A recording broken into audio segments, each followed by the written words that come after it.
Johnny Appleseed Goes A-Planting by Patsy Jensen, illustrated by Pat Hogan. Johnny Appleseed's real name was John Chapman. He got his nickname because he planted apple seeds everywhere he went. Johnny was born on September 26, 1774, in Massachusetts. His father was a farmer. Johnny liked to help with farm chores. Johnny's favorite chore was to take care of the apple orchard. He loved to climb apple trees and pick the shiny red fruit.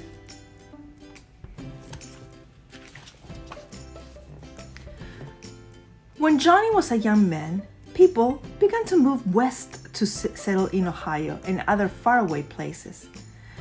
These pioneers had to clear land, build their own houses, and plant crops. They did not have time to plant apple trees.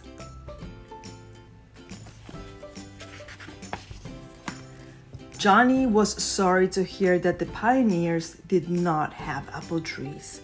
He wished they could see the beautiful pink apple blossoms in the spring.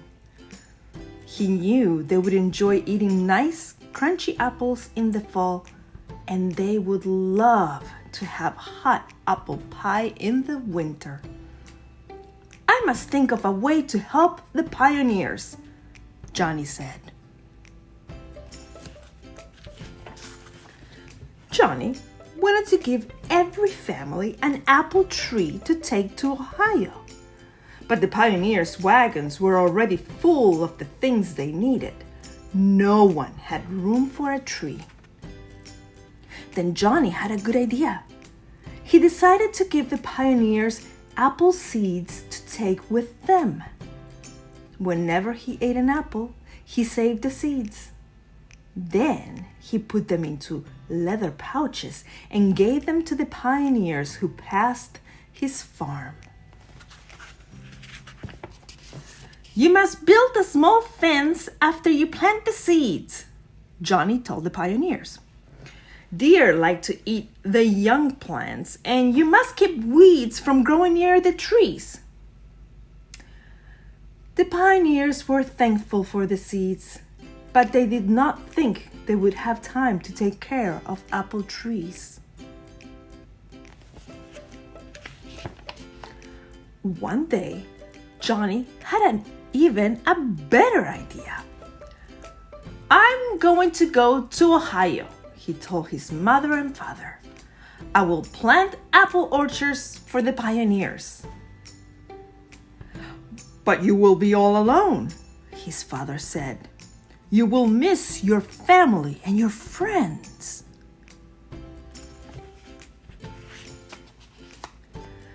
"And you can't just go off into the wilderness by yourself," Johnny's mother added.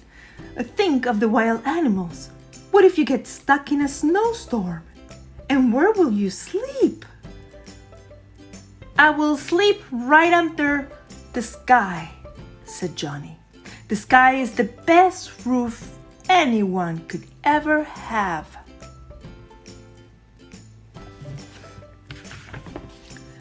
Johnny's parents were still worried, but they could see that he was determined to go. They helped Johnny pack his bag. His mother made him a warm coat and gave him her best cooking pan to use to make his meals. Before he left, Johnny stopped at the cider mill in town. The mill used a lot of apples to make cider. Johnny asked for some apple seeds. "Take as many as you want," the owner said.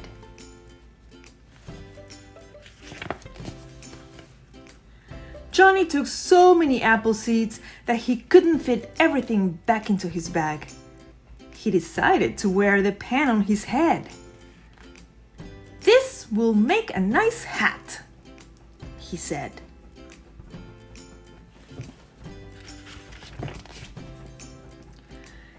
It was not an easy trip, Johnny walked hundreds of miles with his apple seeds. Sometimes Johnny would stop and help a farmer chop some wood or mend the fence. The families Johnny helped often invited him to have dinner with them. Soon Johnny had many new friends.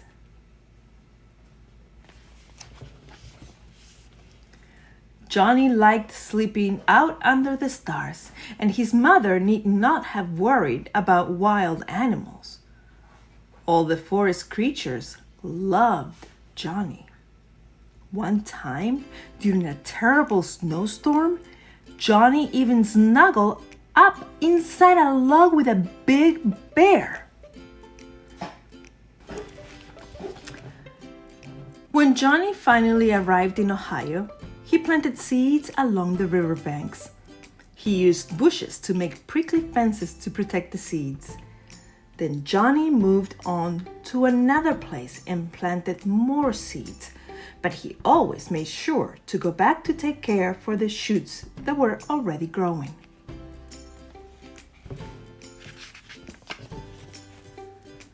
When the seedlings were big enough, Johnny dug them up. Then he took them to the pioneers' homes so they could start their own apple orchards. In a few years, you will have apples to eat right off the tree, Johnny said. And in the spring, you will see pink apple blossoms on the trees. There isn't a prettier sight anywhere.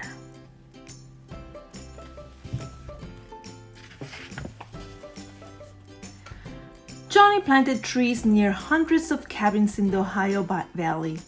It wasn't long before people started calling him Johnny Appleseed. He helped the pioneers in other ways too. He pulled up stumps, planted corn, and built furniture for their homes. The pioneers' families looked forward to Johnny's visits. "What's up for supper, children?" the mothers would say. "Johnny Appleseed is coming to visit us tonight."